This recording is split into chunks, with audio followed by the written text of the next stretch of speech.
simula ng ating klase. Nais ko muna na kayo ay tumayo. Ipikit ang mga mata at kayo ay manalangin. Panginoon, salamat sa araw na ito at isang pagpapala mong handog sa amin. Salamat po sa nagdaang araw na patnubay at gabay mo at mga biyayang matatanggap namin. Salamat sa pamilya, mga kaibigan at mga bagong kakilala na alam namin isa ring biyaya sa buhay namin mula sa iyo. Sa lahat ng ito, God, maraming salamat po. Hindi ka po nagsasawa na kami ay pagpalain. Dalangin po, Ama, na patawarin mo kami sa aming mga kasalanan. Kami po ay makasalanan at lagi mo po sana kaming ilapit sa iyo upang ihingi ito ng kapatawaran. Higit kailanman, alam namin na lilinisin mo mula sa amin ang mga kasalanan ng aming mga nagawa. Bibigyang liwanag ang aming mga buhay. Sumunod lang kami sa iyo, God. Sa bawat buhos ng biyaya mo, God, marami ang pagpapala at salamat po sa lahat ng kapatawaran na ibinigay mo sa amin. Dalangin din po namin, Ama, ang pag-iingat mo sa amin at sa aming mga kapahamakan at karamdaman o sakit. Sa iyo po namin itinatagubilin ang buhay namin magpakailanman. Salamat po, Ama. Ito po ang aming dalangin. Sa iyo po ang pinakamataas na papuri at pasasalamat at kaluwalhatian. Amen.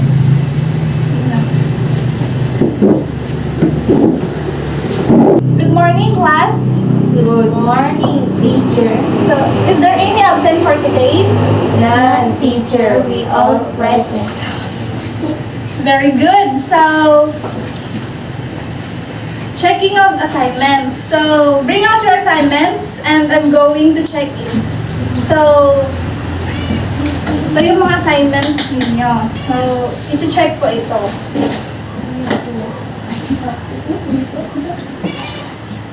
So, let's go to the classroom rules. So, here are our classroom rules. First, Listen to the teacher. so always listen to your teacher. Like me, I am your teacher for today.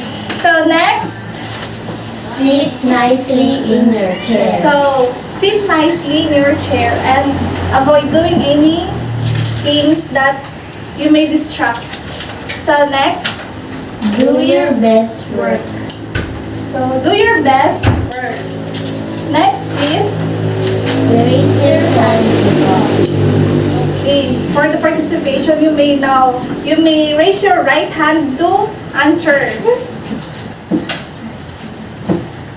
Next, Return the things to their proper places. so return the things to their proper places. Next, Be active in the classroom.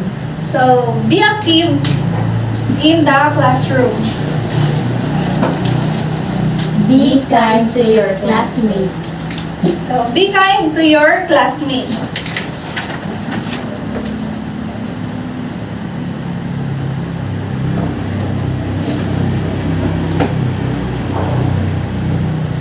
So, what was our topic last meeting? Yes? Our topic last meeting is all about the fractions. Correct. Very good. What do you mean when I say fraction? Fraction. In arithmetic, a number expressed as a quotient in which a numerator is divided by a denominator. If the numerator is greater, it is called an improper fraction and can also be written as a mixed number, a whole number quotient with a proper fraction. So, very good. So, when we say fraction, in arithmetic, if numerator is greater, it is called improper fractions.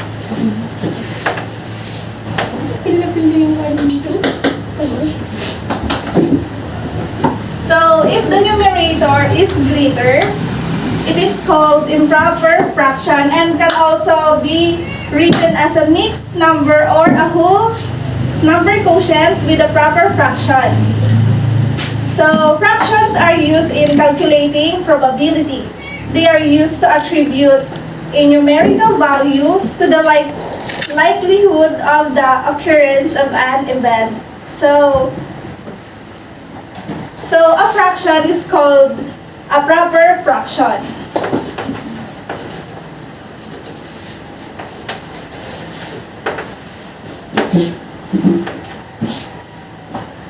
So it is called proper fractions. So proper fraction when the numerator is smaller than the denominator. So example are 1/3, 2/3,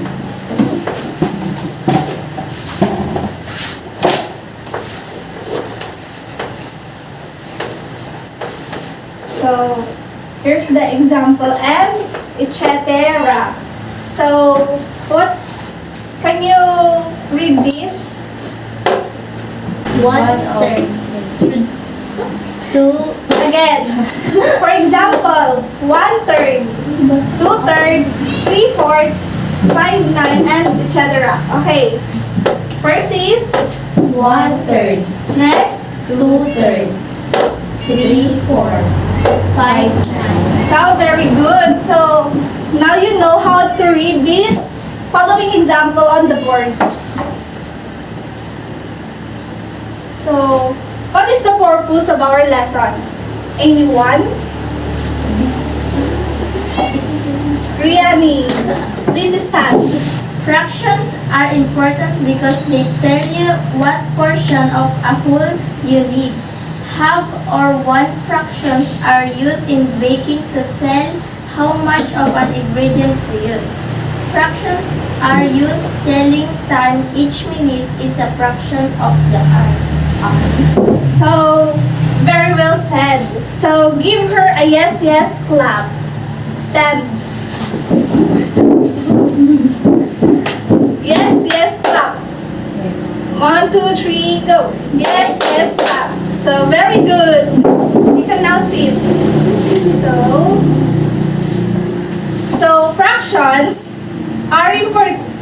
Fractions are very important. So, they tell us what the portion of a whole or we need to bake. For example, baking powder. You may use the tablespoon like that and you put some baking powder here, right? With the correct proportion of this, correct proportion of the size of baking powder. So that's the example of our lesson for the fraction. So fractions are used in telling time. Each minute is a fraction of the hour. So, okay class, give me some types of fraction. So yes? Proper fraction. Correct. So next? Yes? Improper fraction. Improper fraction. What else? Mixed fraction. So it includes the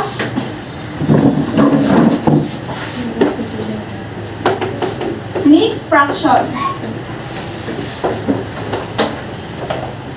What else? Yes? Like fractions. So like fractions.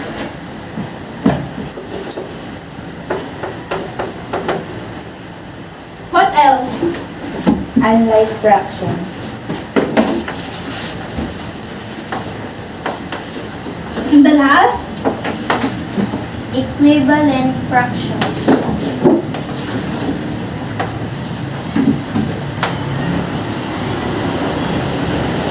So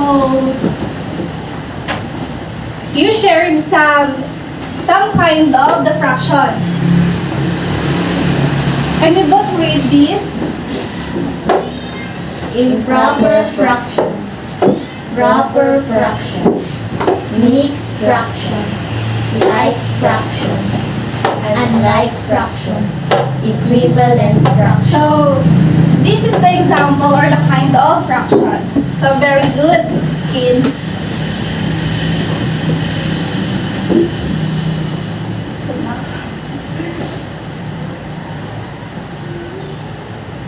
So, may susulat mo na.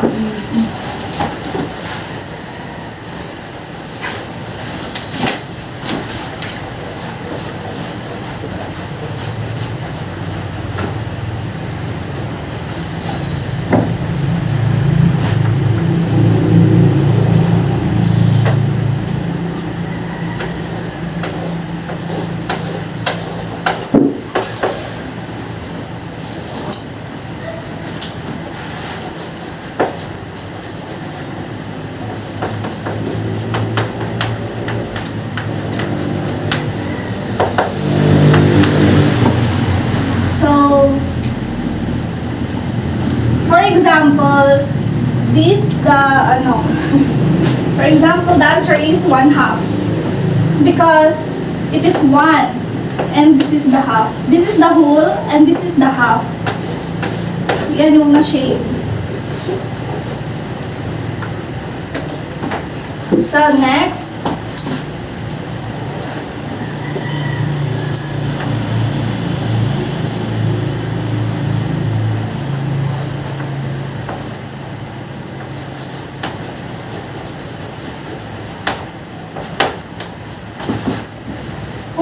to answer on the board? Riani.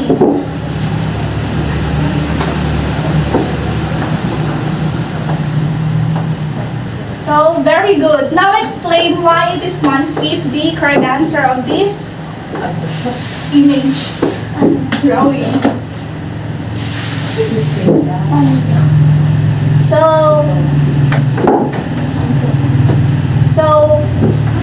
this is the numerator is 1. So the shade is the shaded part is, how many shaded part have in this draw? 1. So 1. Yung now the non-shade, how many are none? 4. So 4 with the 4 plus the shaded part is 5. So 1/5. So this is correct. Next.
So, on the board, Miss Liani.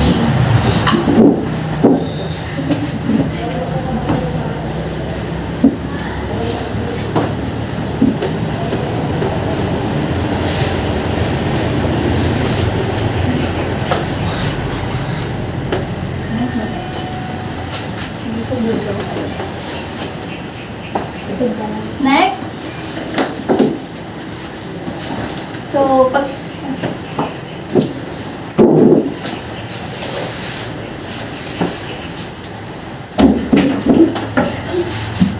aren't answering the given on the board, I will check it.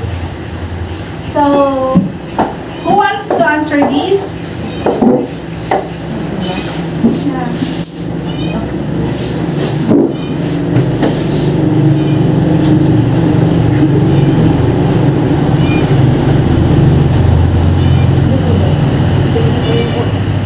Next, Yummy.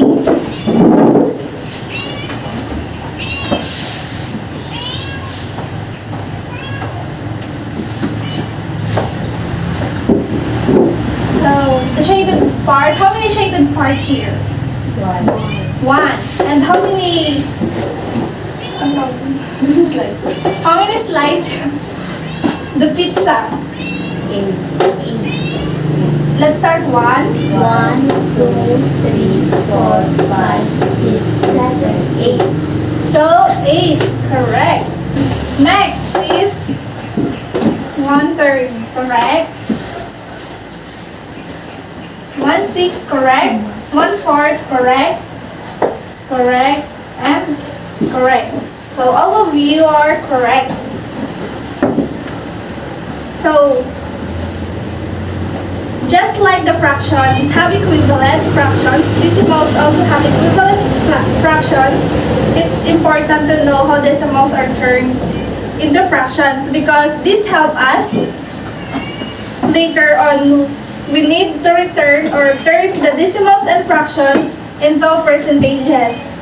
So place value is very important when you're converting decimals into fractions. So we need already to refer to the place value names as fractions after the decimal point. So there is a simple method that you can follow to help you convert decimals into fractions tens ones.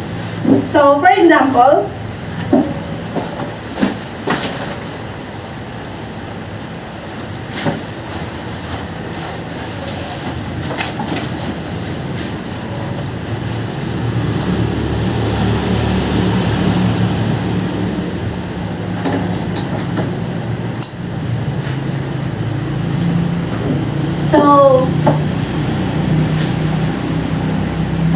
a fraction is usually written in 1/2 or 5/12.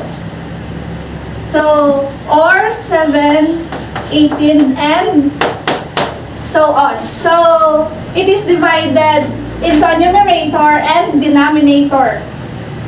So, where the numerator represents the total number of equal parts, which represents the whole is divided. So, the numerator is the number of equal parts that are taken out. So, do you understand? Yes. So, very good. So, for you class, what is the importance of our lesson for today? Or what are the importance of our lesson fractions?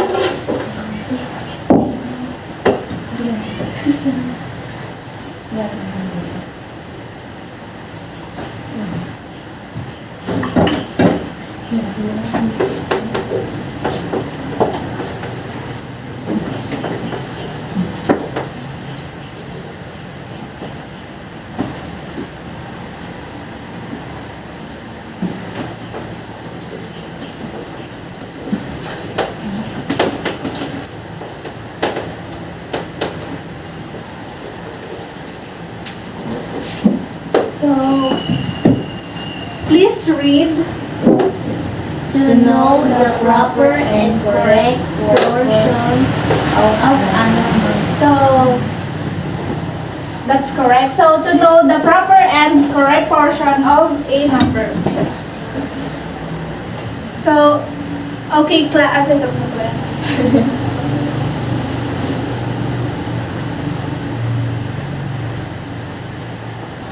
So, students will be able to recognize the parts and wholes both visually and numerically. They will understand which number in fraction is the numerator and which the denominator.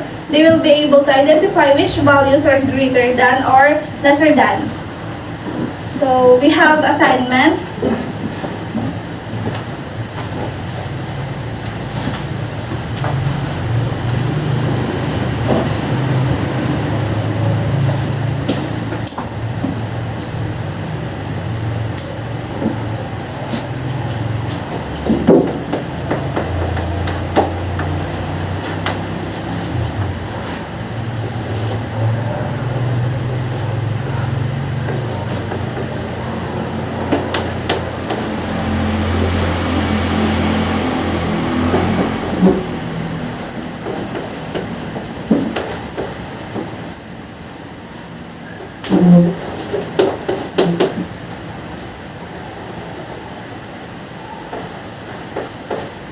So here are your assignments for today. So we're going to check tomorrow the correct answer of these fractions. So goodbye class. Goodbye, teacher. Thank you for your participating for today. You may now go.